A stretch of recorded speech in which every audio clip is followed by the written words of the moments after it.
سے پہلے بات کریں گے موسم کی۔ آپ کو بتایا کہ خیبر پختونخوا میں شدید بارشوں کے باعث دریا سوات میں فضا گڑھ کے مقام پر طغیانی آ گئی۔ 2 افراد سیلابی ریلے میں بہہ گئے ہیں جبکہ 13 افراد سیلابی ریلے میں پھنسے ہوئے ہیں۔ اس حوالے سے بات کریں گے، زاہد عثمان نے ہمیں جوائن کیا ہے۔ زاہد عثمان، بتائیے کیا صورتحال دیکھ رہے ہیں؟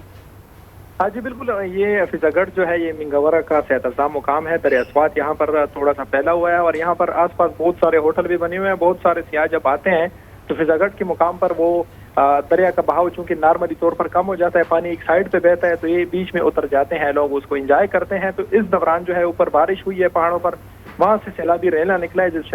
سیلابی ریلا نکلا ہے تو وہاں پر موجود جتنے بھی سیاح تھے وہ تقریباً پھنسے ہوئے ہیں۔ اس میں آس پاس 15 سے 17 افراد جو تھے وہ بیچ میں پھنسے، جس میں 2 سیاح جو ہے ان کو تو پانی بہا کر لے گیا اور ان کی لاشیں جو ہے وہ قریبی پانی نے سائڈ پہ پھینک دی اور وہ برآمد ہو گئے ہیں۔ اس کے علاوہ جو ہے 3 افراد کو زندہ بچا لیا گیا ہے اور ساتھ ہی ساتھ 13 افراد جو ہے وہ بیچ میں پھنسے ہوئے تھے، لیکن اب پانی کے بہاؤ بڑھنے کی وجہ سے وہ بھی جو ہے وہ بہ گئے ہیں۔ اب ان کی تلاش جو ہے وہ جاری ہے۔ ریسکیو 1122 کے مطابق جو ہے اب ان کو زندہ پکڑنا تو محال ہے کیونکہ پانی کا بہت زیادہ تیز ہے اور جب تک یہ ان کو پکڑیں گے تو ہو سکتا ہے کہ یہ 13 افراد جو ہیں وہ بھی جان بحق ہو چکے ہوں، لیکن فی الحال ان کی تلاش جو ہے وہ جاری ہے اور آس پاس کے جو لوگ ہیں وہ صرف تماشا دیکھ سکتے ہیں کیونکہ پانی چونکہ بہت زیادہ ہے اور دریا سوات نارمل فضا گڑھ کے مقام پر اس کو اگر دیکھا جائے تو یہ تقریباً 300 سے 400 میٹر پھیلا ہوا ہے۔ تو یہ 300-400 میٹر تک سارا پانی کا پانی ہی ہے، تو وہاں پر عام لوگ جو ہیں وہ ان کے پاس اتنے وسائل بھی نہیں ہوتے اور ریسکیو 1122 بھی اس طغیانی میں جو ہے وہ سیلاب میں پانی میں نہیں اتر سکتے، تو وہ کہیں جا کر جب ظاہر جاننا یہ چاہیں گے کہ آپ نے کہا کہ ریسکیو 1122 ان حالات کے اندر نہیں اتر پا رہا ہے، کیا ان کے پاس وسائل نہیں ہے؟ کس قسم کی مشینری ضرورت ہے ان کو یہاں پر، وہ پہنچی نہیں ہے؟ وہ ایک خاص مقام پر کھڑے ہوں گے اس کو، کیونکہ ابھی 300-400 میٹر کے آس پاس جو علاقہ ہے یہاں پر وہ اتر ہی نہیں سکتے کیونکہ چھوٹی کشتیوں کے ذریعے جو بوٹس ہیں ان کے ذریعے وہ کرتے ہیں نارملی، اور یہ پانی کا بہاؤ جو ہے وہ بہت زیادہ تیز ہوتا ہے اور سیلاب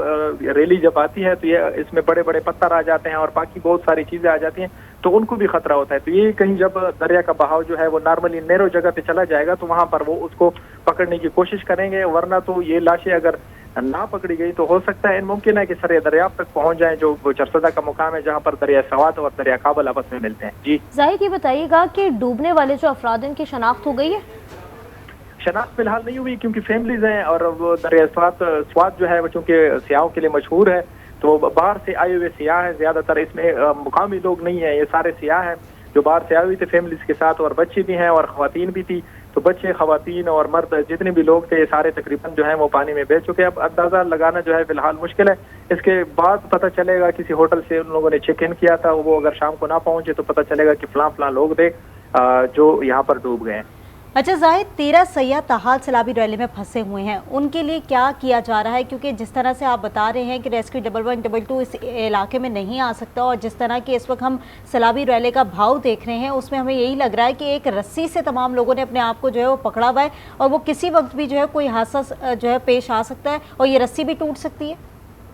یہ اس طرح ہے کہ یہ ابھی پانی کے اندر جو ہے وہ بڑے بڑے جو ہیں وہ پتھر جمع ہو جاتے ہیں، نارملی جب اس طرح کی سیلابی ریلیاں گزرتی ہیں تو جا بجا جو ہے وہ ٹیلے سے بن جاتے ہیں، تو وہ فی الحال ایک ٹیلے پہ موجود ہیں لیکن وہ ٹیلا آہستہ آہستہ کم ہو رہا ہے اور جتنے بھی لوگ ہیں تقریباً یہ ابھی تک میں جب آپ سے بات کر رہا ہوں ہو سکتا ہے کہ سارے ابھی تک بہ گئے ہوں اس میں، اور ریسکیو 1122 والے یہاں پر اس لیے نہیں کیونکہ یہ جگہ تھوڑی سی اوپن ہے تو یہاں پر آپریشن کرنا ان کے لیے مشکل ہے، تو وہ کہیں آگے جا کر فضا گڑھ کے مقام سے آگے جا کر جو ہے وہ اس کے لیے اب آپریشن کریں گے۔ ریسکیو 1122 کے مطابق انہوں نے آپریشن شروع بھی کر دیا کہ آگے جا کر لوگوں کو پکڑنے کا، اور انہوں نے 3 افراد کو جو ہے وہ زندہ بچا بھی لیا ہے اس دوران، لیکن 13 افراد جو ہیں وہ فی الحال لاپتہ ہیں۔ زاہد یہ بھی بتائیے گا کہ اگر مقامی انتظامیہ کی بات کریں، کوئی یہاں پہنچا ہے یا کچھ بتایا گیا ہے کہ کیوں نہیں انتظامات کیے گئے تھے، اس طرح کی صورتحال پیدا ہو گئی؟ مقامی انتظامیہ سے تو فی الحال ہماری بات نہیں ہوئی چونکہ اور مقامی انتظامیہ ریسکیو 1122 اس کے لیے اسپیشلائزڈ ہے، تو ریسکیو 1122 نے تو اپنے آپریشن کا آغاز جو ہے وہ ان کے مطابق ترجمان کے مطابق کر دیا ہے، لیکن مقامی انتظامیہ جو ہے وہ اس کے بعد پہنچی گی، ان سے بھی بات ہوگی کہ وہ اس حوالے سے کیا کہتے ہیں اور سیاحوں کے حوالے سے ان کے پاس کیا تفصیلات ہیں کہ یہ سیاح کہاں سے آئے ہوئے تھے، پنجاب سے آئے ہوئے تھے، خیبر پختونخوا کے ہیں یا کسی اور جو ہے صوبے سے ان کا تعلق ہے، اور کتنے بچے تھے ان کے پاس، کتنی خواتین تھی اور مرد کتنے تھے،